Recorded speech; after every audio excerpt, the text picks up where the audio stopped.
Hello दोस्तों, स्वागत है आपका मेरे YouTube channel let's study with Poonam में, जिसमें हम जीके जीएस से रिलेटेड टॉपिक के बारे में चर्चा करते हैं और आपके लिए नए नए विषयों को खोज कर लाते हैं।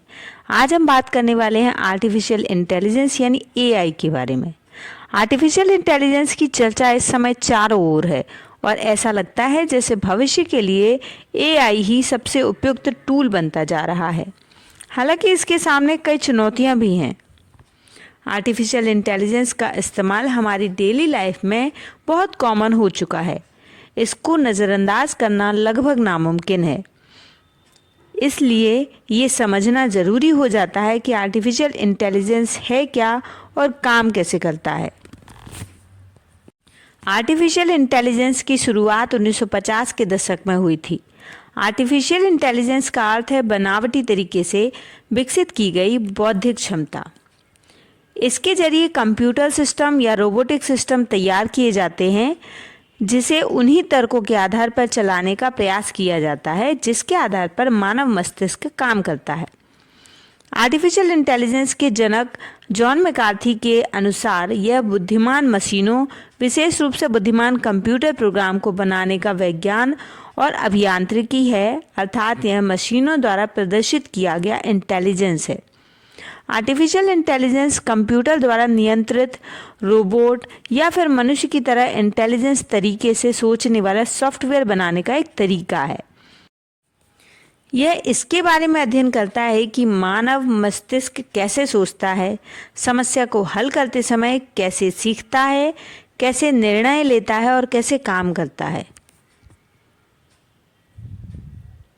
राष्ट्रीय स्तर पर आर्टिफिशियल इंटेलिजेंस कार्यक्रम की रूपरेखा बनाने के लिए नीति आयोग ने उपाध्यक्ष राजीव कुमार की अध्यक्षता में एक समिति का गठन किया है।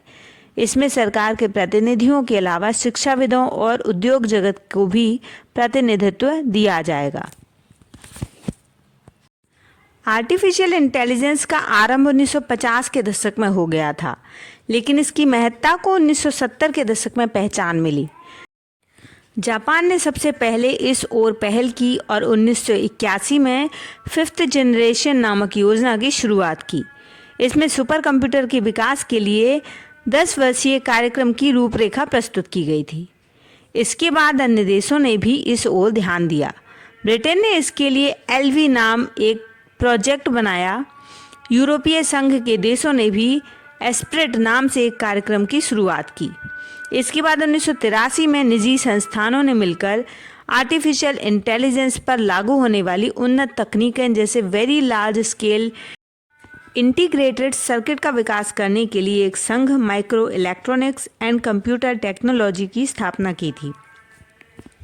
इससे पहले पिछले वर्ष अक्टूबर में केंद्र सरकार ने 7 सूत्री रणनीति तैयार की थी जो आर्टिफिशियल इंटेलिजेंस का इस्तेमाल करने के लिए भारत की सामरिक योजना का आधार तैयार करेगी। इसमें प्रमुख हैं मानव मशीन की बातचीत के लिए विकासशील विधियां बनाना, आर्टिफिशियल इंटेलिजेंस और R&D के साथ एक सक्षम कार्यबल का निर्माण करना, आर्टिफिशियल इंटेलिजेंस सिस्टम की सुरक्षा सुनिश्चित करना, आर्टिफिशियल इंटेलिजेंस के नैतिक, कानूनी और सामाजिक निहितार्थ को समझना और उन पर कार्य करना, आर्टिफिशियल इंटेलिजेंस टेक्नोलॉजी को मानक मानकर बेंचमार्क के माध्यम से मापन का मूल्यांकन करना। आर्टिफिशियल इंटेलिजेंस का अगर भारत में स्तर देखा जाए तो आर्टिफिशियल इंटेलिजेंस यानी एआई भारत में भी शैशवावस्था में है और देश में कई ऐसे क्षेत्र हैं जिसमें इसे लेकर प्रयोग किए जा सकते हैं। देश के विकास में इसकी संभावनाओं को देखते हुए उद्योग जगत ने सरकार को सुझाव दिया है कि वह उन क्षेत्रों को पहचान करे जहां आर्टिफिशियल इंटेलिजेंस यानी एआई का इस्तेमाल लाभकारी हो सकता है। सरकार भी चाहती है कि सुशासन के लिहाज से देश में जहां संभव हो एआई का इस्तेमाल किया जाए।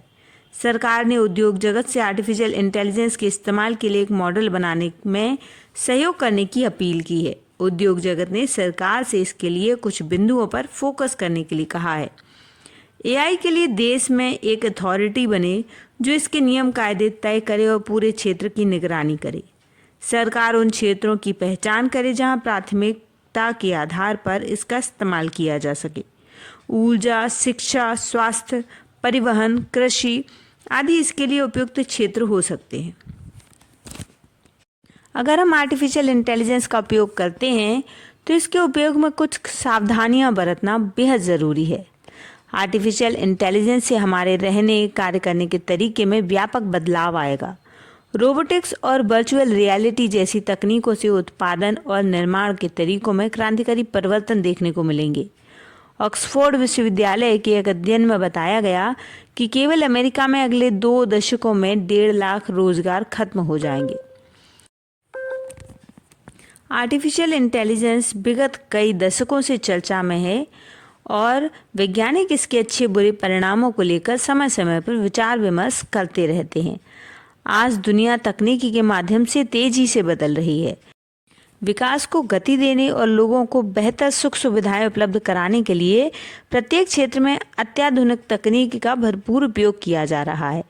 बढ़ते औद्योगिकरण, शहरीकरण और भूमंडलीकरण ने जहां विकास की गति को तेज किया है, वहीं इसमें नई नई संभावनाओं को भी जन्म दिया है। इनका समाधान करने के लिए नित्य नए समाधान सामने आ रहे हैं। जहां वैज्ञानिक आर्टिफिशियल इंटेलिजेंस के अनेकानेक लाभ गिनाते हैं, वहीं ये भी मानते हैं कि इसके आने से सबसे बड़ा नुकसान मनुष्यों को ही होगा, क्योंकि उनका काम मशीनों से लिया जाएगा जो स्वयं ही निर्णय लिया करेंगी और उन पर नियंत्रण नहीं किया जाएगा, तो वे मानव सभ्यता के लिए हानिकारक हो सकते हैं। ऐसे में इसके इस्तेमाल से पहले लाभ और हानि दोनों को संतुलित करने की आवश्यकता होगी। अब हम आर्टिफिशियल इंटेलिजेंस यानी AI से होने वाले लाभ के बारे में जानते हैं। AI का सबसे महत्वपूर्ण लाभ यह है कि यह विभिन्न उद्योगों में दक्षता में सुधार करने में मदद कर सकता है। दोहराए जाने वाले और समय लेने वाले कार्यों को स्वचालित करके AI कर्मचारियों को अधिक जटिल और रचनात्मक कार्यों पर ध्यान केंद्रित के लिए मुक्त कर सकता है। AI संचालित उपकरण मनुष्यों की तुलना में कार्यों को अधिक तेजी से और सटीकता से पूरा कर सकते हैं, जिससे उन्हें पूरा करने के लिए आवश्यक समय और प्रयास कम हो जाते हैं। मानवीय भूल महंगी पड़ सकती है, खासतौर पर स्वास्थ्य सेवा और वित्त जैसे उद्योगों में। AI उन पैटर्न और विसंगतियों की पहचान करके त्रुटि दर को कम करने में मदद कर सकता है, जिन्हें मनुष्य अनदेखा कर सकते हैं। AI संचालित सिस्टम पिछली गलती से भी सीख सकते हैं, जिससे समय के साथ सटीकता में भी सुधार आता है। AI बहुत बड़ी मात्रा में डेटा का विश्लेषण कर सकता है और उस डेटा का उपयोग पूर्वानुमान लगाने के लिए कर सकता है। यह क्षमता वित्त और विपणन सहित विभिन्न उद्योगों में उपयोगी हो सकती है। ग्राहक डेटा का विश्लेषण करके पावर BI के साथ AI कंपनियों को अपने उत्पादों, सेवाओं को विशिष्ट ग्राहक आवश्यकताओं, प्राथमिकताओं के अनुरूप बनाने में मदद कर सकता है। इंसानों से अलग AI संचालित सिस्टम बिना थके, बिना ब्रेक लिए 24 घंटे काम कर सकता है। यह क्षमता खास तौर पर ग्राहक सेवा जैसे उद्योगों में उपयोगी है, जहां ग्राहक 24/7 की उपलब्धता की अपेक्षा करते हैं। AI उपकरण व्यक्तिगत सुझाव और समाधान प्रदान कर सकते हैं। AI का एक और फायदा लागत में कमी है। कार्यों को स्वचालित करके और मानव श्रम की आवश्यकता को कम करके कंपनियां लागत में काफ़ी कटौती कर सकती हैं।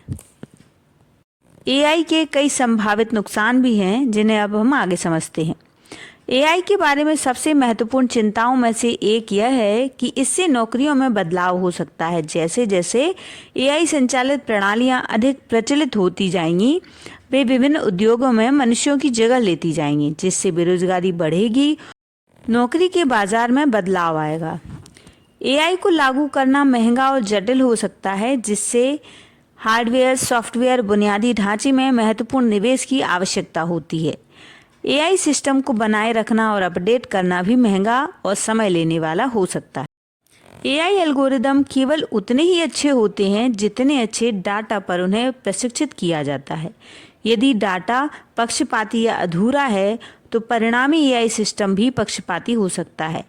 पक्षपाती AI एल्गोरिदम मौजूदा सामाजिक और आर्थिक असमानताओं को बनाए रख सकते हैं, जिससे अनुचित व्यवहार और भेदभाव हो सकता है। एआई सिस्टम साइबर मामलों के प्रति संवेदनशील हो सकते हैं, जिससे डाटा उल्लंघन और अन्य सुरक्षा जोखिम हो सकता है। एआई में मानवीय स्पर्श की कमी है, जिससे कुछ लोगों के लिए इसे स्वीकार करना मुश्किल हो सकता है।